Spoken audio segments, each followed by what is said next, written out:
రేపే జనగర్జన జగిత్యాల వేదికగా రణగర్జన నిరంకుశ కాంగ్రెస్ పాలనపై కత్తి దూసేందుకు పోరుగడ్డ పిడికిలు బిగిస్తోంది. గులాబీ పార్టీ బహిరంగ సభకు జగిత్యాల వివేకానంద స్టేడియంలో భారీ స్థాయిలో ఏర్పాట్లు జరుగుతున్నాయి.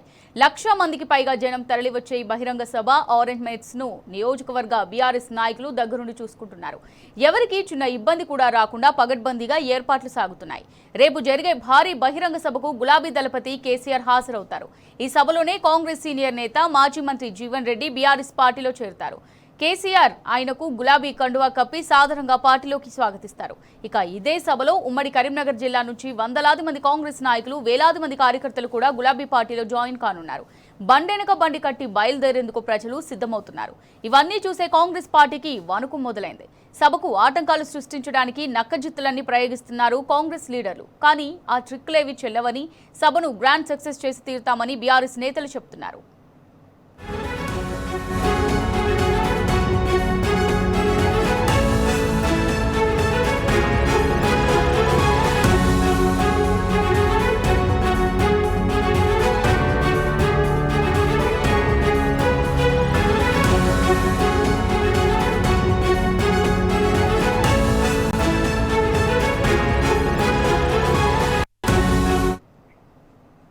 రైట్గా దీనికి సంబంధించి మరిన్ని డీటెయిల్స్ జగిత్యాల నుంచి మా రిపోర్టర్ లివిల్ రెడ్డి అందిస్తారు. లివిల్, చెప్పండి, మరి జగిత్యాల సభకు సంబంధించి మీ దగ్గర ఉన్న డీటెయిల్స్ ఏంటి?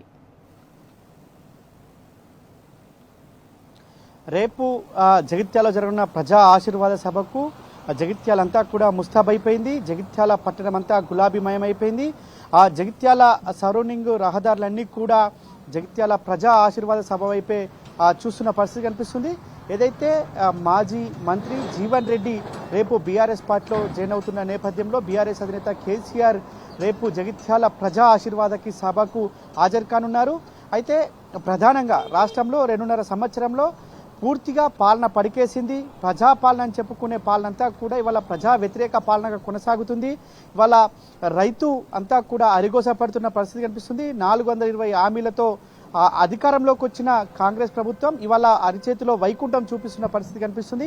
ఈ నేపథ్యంలో రేపు ప్రజా ఆశీర్వాద సభకి ఉప్పెనలా కదిలి రానున్నారు. తెలంగాణ ప్రజానికమంతా కూడా బీఆర్ఎస్ అధినేత కేసీఆర్ ప్రసంగం కోసం కేసీఆర్ ఏం చెప్తాడు, ఇవాళ ప్రజాపాలన మార్పు కావాలని ఏదైతే కాంగ్రెస్ పార్టీ అధికారంలోకి వచ్చిన తర్వాత మార్పు ఏమో కానీ మాకు అరిగోస తప్పట్లేదు, ఇవాళ మేము మోసపై గోసపడుతున్న పరిస్థితి ఇవాళ రాష్ట్ర వ్యాప్తంగా ఉందని చెప్పేసి కూడా ఇవాళ చాలామంది చెప్తున్న పరిస్థితి. ఈ నేపథ్యంలోనే ఇటు ప్రజా ఆశీర్వాద సభతో పాటు జీవన్ రెడ్డి 40 సంవత్సరాల సుదీర్ఘ అనుభవం ఉన్న కాంగ్రెస్ పార్టీలో వివిధ కీలకమైన పదవుల్లో కొనసాగిన జీవన్ రెడ్డి రేవంత్ పోవాలి, కేసీఆర్ రావాలి, ఇదే నినాదంతో మళ్ళీ ప్రజలు ఖచ్చితంగా కాంగ్రెస్ పార్టీకి చర్మగీతం పాడాలి అని చెప్పేసి ఏదైతే నినాదంతో ఇవాళ జీవన్ రెడ్డి రేపు పార్టీలో జాయిన్ అవుతున్న నేపథ్యంలో ఉమ్మడి కరీంనగర్ జిల్లా వ్యాప్తంగా దాదాపు 2 లక్షల పైచిలకు మంది ఈ సభకు హాజరవుతారని చెప్పేసి కూడా అంచనేస్తున్నారు. ఇప్పటికే పెద్ద ఎత్తున మేమొస్తాము జగిత్యాలకు, మేము చూస్తాము కేసీఆర్ సభనంటూ కూడా ప్రజలంతా కూడా తండోపతండాలుగా తరలి వస్తున్న పరిస్థితి కనిపిస్తుంది.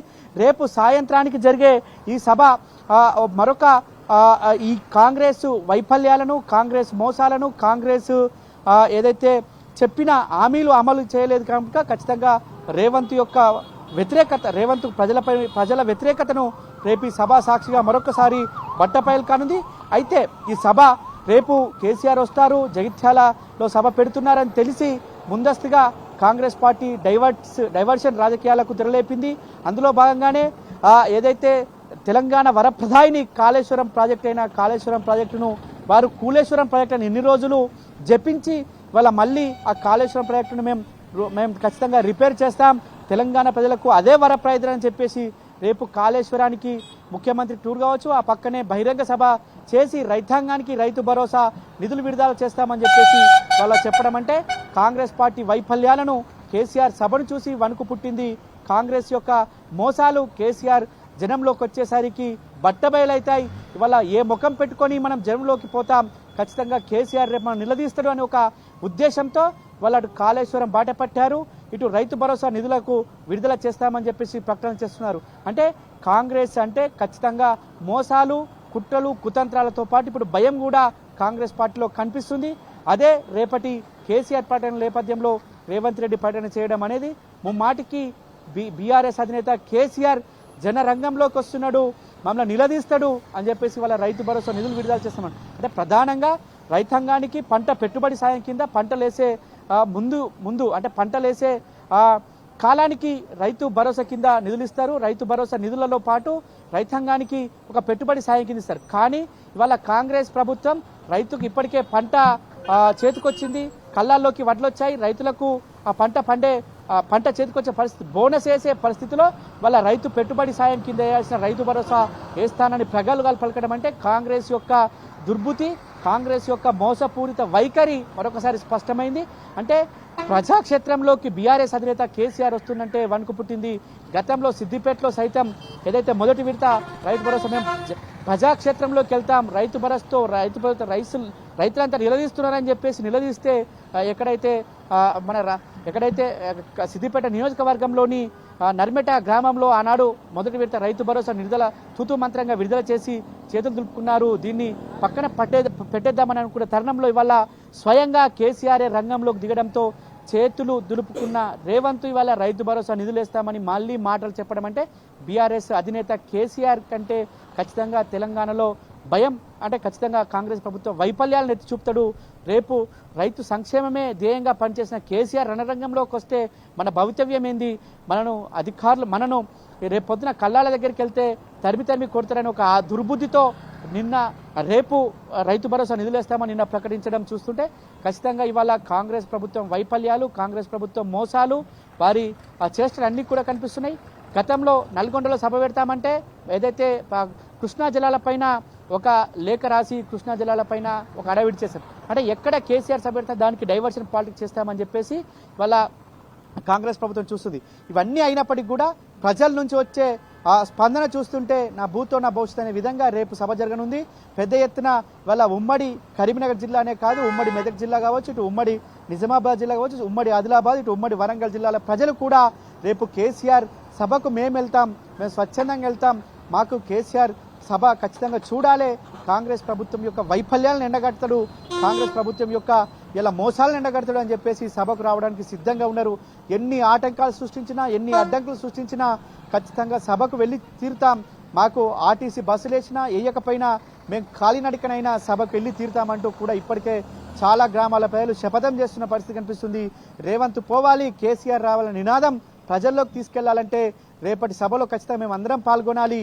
వాళ్ళ ఆ సభ ద్వారా ఇవాళ యావత్ తెలంగాణ ప్రజానికమంతా కూడా ఇవాళ కొంతలో కొంత అయినా లాభం జరుగుతుంది.